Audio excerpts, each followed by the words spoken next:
नमस्कार दोस्तों, मोदी सरकार ने हाल ही में आधार कार्ड को लेकर 5 नए नियम लागू किए हैं। इन 5 नियमों को आप सभी को जान लेना चाहिए, वरना 2025 में आपको कई परेशानियों का सामना करना पड़ सकता है। इसलिए आज की इस वीडियो में आपके लिए बेहद महत्वपूर्ण होने वाली है, क्योंकि दोस्तों देश में शायद ही कोई ऐसा घर होगा जहां किसी सदस्य का आधार कार्ड ना हो।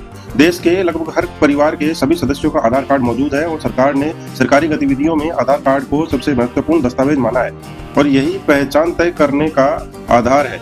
इतना ही नहीं, आधार कार्ड के बिना किसी भी सरकारी योजना का लाभ लेना भी अब मुश्किल हो गया है। अब दोस्तों यह मैं आपको सिर्फ इसलिए बता रहा हूँ क्योंकि मोदी सरकार ने हाल ही में आधार कार्ड धारकों को कुछ आवश्यक कार्य करने का निर्देश दिया है। दोस्तों अगर आपने समय रहते यह काम नहीं किया तो आधार कार्ड से जुड़ी कई सुविधाएं जैसे पीएम किसान निधि की राशि, बुजुर्गों की वृद्धा पेंशन आदि रुक सकती है। अगर आपका आधार नया है तो फिलहाल आपको किसी प्रकार की समस्या नहीं होगी, लेकिन दोस्तों जिनका आधार 5 से 10 साल से पुराना हो चुका है उन्हें समय रहते सरकार द्वारा लागू किए इन 5 नियमों को जान लेना चाहिए, अन्यथा आपको कई तरह की परेशानियों का सामना करना पड़ सकता है और केंद्र सरकार की कई योजनाओं के लाभ से भी आपको वंचित रहना पड़ सकता है। क्योंकि आज के समय में चाहे कोई नौकरी करने वाला है, खेती करने वाला किसान हो, मजदूरी करने वाला मजदूर हो, छात्र हो, व्यापारी हो या बुजुर्ग नागरिक, देखा जाए तो सभी लोग आधार कार्ड का इस्तेमाल कर रहे हैं और सरकारी योजनाओं का लाभ उठा रहे हैं। अब सरकार ने आधार कार्ड को लेकर कुछ नए निर्देश और अनिवार्य बदलाव जारी किए हैं, इसलिए यह बेहद जरूरी हो जाता है कि आप इन बातों को ध्यान से समझें और समय रहते आधार कार्ड के संबंध में आवश्यक कदम उठाएं ताकि भविष्य में किसी भी प्रकार की दिक्कत ना आए। कई लोगों को अभी तक मोदी सरकार द्वारा किए गए बदलाव और केंद्र सरकार के नियमों के बारे में पता नहीं है और बाद में उन्हें पछताना पड़ सकता है। इसलिए इस वीडियो को अंत तक देखें और अपना जिला तथा अपनी राय कमेंट में जरूर लिखें। तो चलिए बिना और समय गवाए विस्तार से जानते हैं कि ये 5 नियम क्या हैं और आपको किन कदमों की आवश्यकता होगी। तो दोस्तों सबसे पहला नियम है आधार कार्ड अपडेट की नई समय सीमा। सरकार ने आधार कार्ड अपडेट करने की पुरानी तारीख में बदलाव कर दिया है और अब समय सीमा बढ़ा दी गई है। इस नए नियम के तहत नागरिक को अपने निवास से जुड़े अहम डॉक्यूमेंट जमा करवाने होंगे। यह नियम उन लोगों पर लागू होता है जिनका आधार कार्ड 10 साल से ज्यादा पुराना है।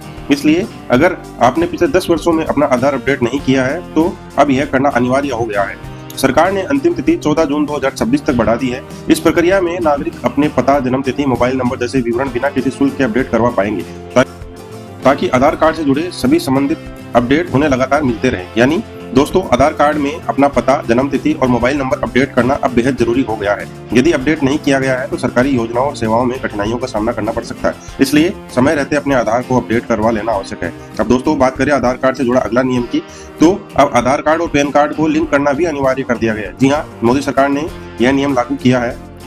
यह कदम टैक्स फाइलिंग, वित्तीय लेन देन और अन्य सरकारी प्रक्रियाओं को आसान बनाने के लिए उठाया गया है। यानी अब आप कहीं बैंक खाता खुलवाते हैं, लोन लेते हैं और बिना आधार पैन लिंकिंग के यह संभव नहीं होगा। इसके अलावा सरकारी योजनाओं जैसे मुफ्त राशन योजना, आवास योजना जैसे अन्य योजनाओं का लाभ लेने में भी आपको कठिनाइयों का सामना करना पड़ सकता है। साथ ही voter ID, ration card, driving licence जैसे अन्य दस्तावेजों को भी आधार से लिंक करने की प्रक्रिया शुरू कर दी गई है। इन लिंकिंग प्रक्रियाओं से नागरिक को सरकारी योजनाओं का लाभ लेने में सुविधा होगी। यानी आधार कार्ड और पैन कार्ड की लिंकिंग होने से नागरिक आसानी से सरकारी योजनाओं का लाभ ले पाएंगे। जब भी किसी योजना का लाभ लेने के लिए पहले पैन कार्ड, वोटर आईडी और अन्य दस्तावेज दिखाने पड़ते थे, अब इनकी जरूरत नहीं पड़ेगी। केवल आधार कार्ड के माध्यम से आप सभी योजनाओं का लाभ उठा सकते हैं। अब चलिए दोस्तों आगे बढ़ते हैं और जानते हैं अगले लाभ को। अब आप घर बैठे ऑनलाइन आधार अपडेट कर सकते हैं। जी हाँ, आधार कार्ड अपडेट करना पहले की तुलना में बहुत आसान हो गया है। नागरिक आधार कार्ड वेबसाइट पर लॉगिन कर डिजिटल डॉक्यूमेंट के माध्यम से जानकारी अपडेट कर सकते हैं। यह मोदी सरकार द्वारा देशवासियों के लिए दिया गया बड़ा बदलाव और सुविधा है। पहले आधार अपडेट करने के लिए इधर उधर भटकना पड़ता था, कई झंझट और मुश्किलों से गुजरना पड़ता था, परंतु अब यह प्रक्रिया सरल और सुविधाजनक हो गई है। पहले छोटी छोटी जानकारी अपडेट करने के लिए कई बार आधार सेंटर का चक्कर लगाना पड़ता था, अब यह प्रक्रिया डिजिटल और आसान हो गई है। इस बदलाव से न केवल समय बचेगा बल्कि फिजिकल डॉक्यूमेंट की आवश्यकता भी खत्म हो गई है। अब दोस्तों अगला नियम, अब आधार कार्ड में रिश्तेदारी का नाम नहीं छपेगा। पहले महिला के आधार कार्ड में पिता या पति का नाम लिखा होता था, अब इसके बजाय केयर ऑफ लिखा जाएगा। इसका मतलब है कि महिला या बच्चों के आधार कार्ड में उनके पति के साथ केयर ऑफ लिखा रहेगा, चाहे वह पति हो या पिता। इसके साथ ही नया नियम यह भी है कि फिंगरप्रिंट के बजाय आइरिस स्कैनिंग का विकल्प भी उपलब्ध होगा। देश के कई बुजुर्ग या ऐसे लोग जिनके फिंगरप्रिंट काम नहीं करते हैं, उनके लिए आंखों की स्कैनिंग करवाई जाएगी। यह सुविधा उन लोगों के लिए बेहद लाभकारी है